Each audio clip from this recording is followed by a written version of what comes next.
Hello everyone, welcome to freedom classes. आज हम discuss करेंगे थर्मल इंजीनियरिंग के क्वेश्चंस जो कि प्रीवियस ईयर पेपर में आ रखे हैं, जैसे SSC, JE, DRDO, ISRO, GATE और आईएएस जैसे एग्ज़ाम्स में जो है ये पूछे जाते हैं। तो वही क्वेश्चन जो है वो मैंने लिए हैं और ये जो पार्ट है ये पार्ट 3 है। 2 पार्ट में पहले ही बना चुका हूँ। ठीक, तो स्टार्ट करते हैं सबसे पहले क्वेश्चन से। तो जो फर्स्ट क्वेश्चन है वो है, according to kinetic theory of gases absolute zero temperature is obtained when. अब हमसे यहाँ बोल रहा है कि देखो, according to kinetic theory of gases, kinetic theory of gases के हिसाब से एब्सोल्यूट जीरो टेम्परेचर कब मिलेगा हमको।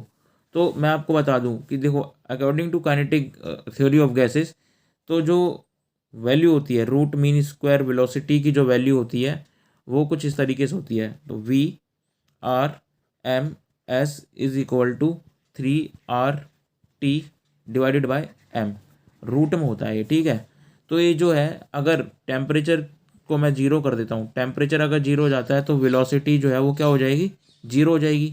अगर वेलोसिटी जीरो होगी तो इसका मतलब क्या है, वेलोसिटी जो है वो किसको रिप्रेजेंट करती है, काइनेटिक एनर्जी को करती है। तो काइनेटिक एनर्जी जो है वो जीरो हो जाएगी गैस की। ठीक, तो काइनेटिक एनर्जी जो है वो जीरो हो जाएगी। तो हमको क्या मिलेगा, एब्सोल्यूट जीरो टेम्परेचर मिल जाएगा। तो यहाँ पे ऑप्शन देख लेते हैं कि कौन सा सही है। Volume of the gas is zero, नहीं होगा, वॉल्यूम तो जीरो नहीं रखना।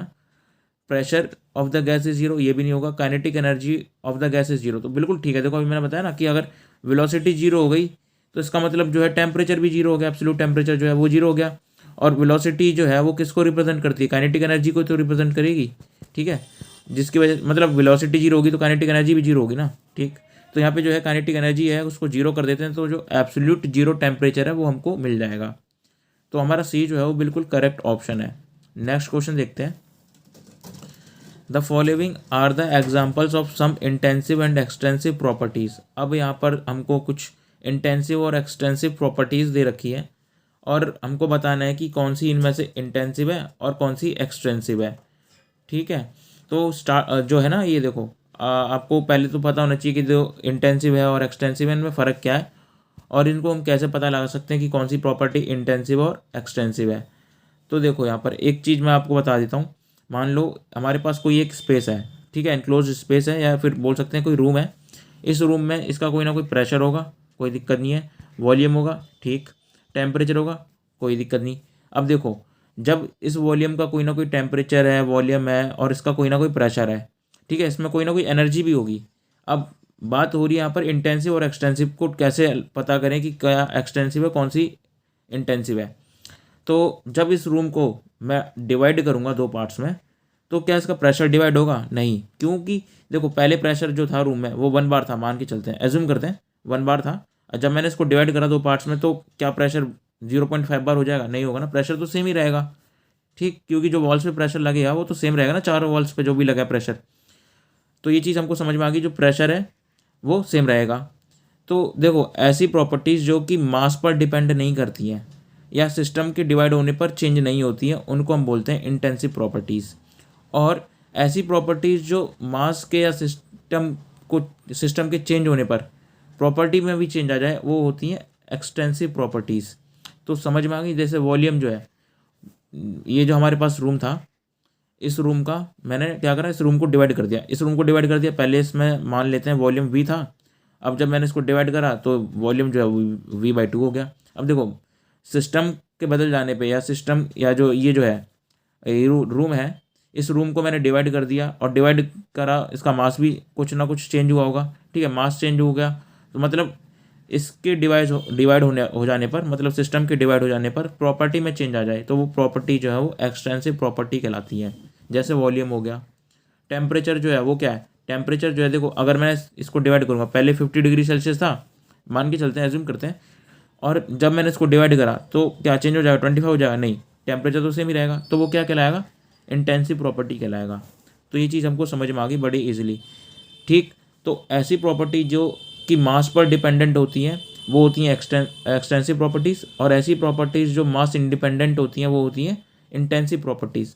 तो बड़े ही अच्छी तरीके से हमको क्लियर हो गया कि क्या एक्सटेंसिव है और कौन सी इंटेंसिव है। तो यहाँ देखते हैं कि कौन कौन सी जो है यहाँ पर इंटेंसिव और एक्सटेंसिव है। तो जो प्रेशर है, प्रेशर जो है वो हमारी इंटेंसिव प्रॉपर्टी है। ठीक, टेम्परेचर जो है वो हमारी इंटेंसिव प्रॉपर्टी है, वेलोसिटी जो हमारी इंटेंसिव है, और विस्कोसिटी भी हमारी इंटेंसिव प्रॉपर्टी है। तो 1, 2, 4 और 7 जो है हमारी इंटेंसिव प्रॉपर्टी है। 1, 2, 4, 7 मतलब सी जो ऑप्शन है वो बिल्कुल करेक्ट है। बाकी जो बची हमारी एक्सटेंसिव प्रॉपर्टीज़ हैं। ठीक है, कोई दिक्कत नहीं है, समझ में आ गया। तो सी जो है बिल्कुल हमारा करेक्ट ऑप्शन हो जाएगा। नेक्स्ट क्वेश्चन देखते हैं। The definition of 1K as per the internationally accepted temperature scale is. अब हमसे यहाँ बोल रहा है कि जो डेफिनेशन है 1K की, 1K क्या है, ये देखो 1K जो है 1 केल्विन है। ठीक है, टेम्परेचर की बात कर रहे हैं, 1 केल्विन है।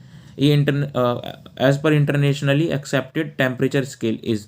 तो इसके लिए जो है ये देखो डायरेक्ट क्वेश्चन है, इसमें कुछ समझाने की बात नहीं है। तो जो 1K होता है ना, वो होता है हमारा इज इक्वल टू 1/273.16। ये जो होता है ये होता है ट्रिपल टेम्परेचर ऑफ वाटर। ठीक है, तो यहाँ पर जो है हमारा ऑप्शन डी जो है वो बिल्कुल करेक्ट हो जाएगा। 1/273.16 of the triple point of water, D option जो है वो बिल्कुल करेक्ट हो जाएगा। देखो इसमें थ्योरी था, ये कुछ ऐसा वो नहीं है। अगर आपको चीज़ें पता है तो आप बड़ी इजीली ही इसका आंसर कर सकते हैं। और ये जो पीछे वाला क्वेश्चन था ना, इंटेंसिव और एक्सटेंसिव वाला, वो भी बहुत ज़्यादा सिंपल क्वेश्चन था, वो भी थ्योरी का ही क्वेश्चन था। नेक्स्ट क्वेश्चन देखते हैं। When two bodies are in thermal equilibrium with a third body, they are also in thermal equilibrium with each other. This statement is, देखो हलवा क्वेश्चन है बहुत ज़्यादा यार। इसमें जीरो लॉ ऑफ थर्मोडायनेमिक्स की बात कर रहा है। अगर कोई एक बॉडी है, एक बॉडी जो है बॉडी ए, वो अगर बॉडी बी के साथ थर्मल इक्विलिब्रियम में है, और बॉडी बी जो है वो सी के साथ थर्मल इक्विलिब्रियम में है। ठीक है, तो जो बॉडी सी है वो बॉडी ए के साथ भी थर्मल इक्विलिब्रियम में होगी, और ये कौन स्टेट करता है, जीरो लॉ ऑफ थर्मोडायनेमिक। तो हमारा ऑप्शन जो है ए जो है वो बिल्कुल करेक्ट ऑप्शन हो जाएगा। ठीक है, देखो बड़ा सिंपल सा ही क्वेश्चन था। नेक्स्ट क्वेश्चन है एन ओपन सिस्टम। तो ओपन सिस्टम क्या होता है, अब हमसे आप पूछ रहा है, ये भी मैं बता चुका हूँ। ठीक, तो जो ओपन सिस्टम होता है उसमें क्या होता है, देखो एनर्जी भी पास कर सकती है, बाउंड्री क्रॉस कर सकती है, और मास भी जो है वो बाउंड्री क्रॉस कर सकता है। तो अब यहाँ पर जो है हमारा कौन सा ऑप्शन हो सकता है, is a specific region where transfer of energy और मास टेक्स प्लेस। ठीक है, is a region of constant mass and only energy is allowed to cross the boundary. ये नहीं होगा। देखो मैंने बताया ना ओपन सिस्टम क्या होता है, मैं आपको सिस्टम बताता हूँ। 3 टाइप के सिस्टम होते हैं, पहले ही बता चुका हूँ, दोबारा सुन लो एक बार। ओपन सिस्टम होता है, एक क्लोज होता है, एक आइसोलेटेड होता है। ठीक है, तो हमारे पास 3 सिस्टम होते हैं, इसके सिवा 2 और होते हैं, होमोजीनस और हेट्रोजीनस। उसके बारे में हम बाद में डिस्कस कर लेंगे कभी। ठीक, तो जो ओपन सिस्टम होता है इसमें क्या होता है, देखो मास जो होता है, मास ट्रांसफ़र कर सकता है, और एनर्जी जो है वो भी ट्रांसफ़र कर सकती है। पर जो क्लोज सिस्टम होता है उसमें मास ट्रांसफ़र नहीं करता, उसमें सिर्फ एनर्जी ट्रांसफ़र कर सकती है। और जो आइसोलेटेड है उसमें ना ही मास करता है ना ही एनर्जी करती है। ठीक है, तो मैं ये पहले ही बता चुका हूँ आपको ये चीज़। ठीक, नेक्स्ट क्वेश्चन देखते हैं। तो यहाँ पर देखो ऑप्शन जो है ना ए हो जाएगा बिल्कुल करेक्ट। नेक्स्ट क्वेश्चन देखते हैं। द हीट एब्जॉर्ब और rejected during a polytropic process is equal to, ये भी डायरेक्ट क्वेश्चन है। ये जो क्वेश्चन है ना, देखो यहाँ पे पूछ रहा है कि जो हीट एब्जॉर्ब और रिजेक्टेड ड्यूरिंग पॉलीट्रॉपिक प्रोसेस जो है वो किसके बराबर होती है। तो हमको ऑप्शंस दे रखे हैं यहाँ पर, gamma -1 divided by gamma -1 raise to power half into work done. ये नहीं होगा, गामा -1। देखो यहाँ पर मैं सिंपल सा आपको डायरेक्ट आंसर बताता हूँ, इसमें कैलकुलेशन थोड़ा सा आपको करना पड़ेगा, बाकी तो कुछ है नहीं ऐसा। देखो जब हीट रिजेक्टेड और हीट एब्जॉर्ब की बात करते हैं ना, तो ये जो फॉर्मूला होता है वो होता है gamma -n divided by gamma -1 into work done के बराबर होता है वो। ठीक है, तो सिंपल सा ये डायरेक्ट थोड़ा सा कॉन्सेप्ट था इसमें, वरना अगर आपको थोड़ा लगता है कि कॉम्प्लिकेटेड है तो मैं इसका वीडियो अलग से बनाकर डाल दूंगा और अच्छे से सॉल्व करके डाल दूंगा। ठीक है, तो यहाँ पर जो ऑप्शन है डी जो है बिल्कुल करेक्ट ऑप्शन हो जाएगा। और जिसको पता है आंसर वो कमेंट करके बता सकता है कि ठीक है क्या नहीं। ठीक, नेक्स्ट क्वेश्चन देखते हैं। The net work done in a polytropic process is given by. देखो ये भी डायरेक्ट क्वेश्चन है, अगर आपको नहीं पता है तो मुश्किल हो जाएगी थोड़ी सी। यहाँ पर भी मैं आपको डायरेक्ट बता देता हूँ, ज़्यादा कुछ है नहीं ऐसा इसमें।